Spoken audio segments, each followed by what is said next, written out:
Nanang Irawan alias Gimbal ternyata sudah lama menyimpan dendam kepada Sandi Permana sebelum akhirnya menghabisi nyawa aktor sinetron, Mak Lampir, itu. Nanang dan Gimbal sudah bertetangga sejak 2017 di perumahan Cibarusah Jaya, Kabupaten Bekasi, Jawa Barat.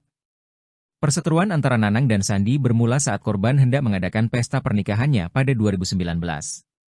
Ketika itu Sandi menebang pohon di pekarangan rumah Nanang dengan tujuan untuk mendirikan tenda. Namun, penebangan pohon itu dilakukan tanpa seizin tersangka.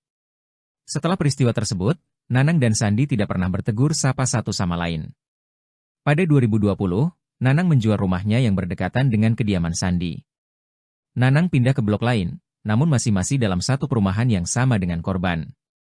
Perseteruan Nanang dan Sandi berlanjut pada Oktober 2024 saat rapat penurunan ketua RT setempat yang diduga berselingkuh dengan warga sekitar.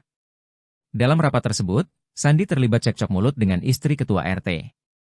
Saat itu, Nanang mencoba menegur Sandi. Ketika itu Nanang hanya diam dan berusaha menenangkan diri. Hanya saja, perkataan Sandi membuat Nanang semakin dendam. Sehari setelah rapat itu, korban melayangkan somasi kepada istri Nanang melalui pesan WhatsApp. Somasi itu berisi tuduhan yang bahwa Nanang mencoba menyerang Sandi saat rapat.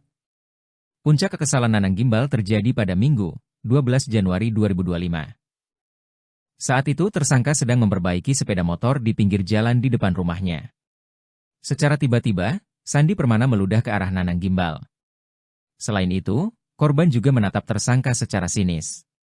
Perlakuan Sandi membuat Nanang tersulut emosi. Nanang pun mengambil pisau dari kandang ayam yang terletak di samping rumahnya. Nanang Gimbal lalu menusuk perut korban sebanyak 2 kali. Korban yang masih duduk di atas motor mencoba melakukan perlawanan dengan menangkis tusukan tersangka. Setelahnya, Nanang kembali menusuk Sandi di bagian pelipis, kepala, leher, dan punggung hingga membuat korban terjatuh dari motor. Ketika sampai di area persawahan, tersangka turun dari motor dan meninggalkan kendaraannya di lokasi tersebut. Nanang kemudian menumpang beberapa truk hingga tiba di wilayah Karawang, Jawa Barat.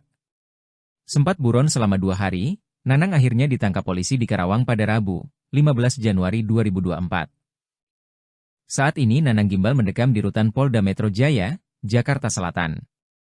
Ia dijerat pasal 338 KUHP dengan ancaman hukuman maksimal 15 tahun penjara.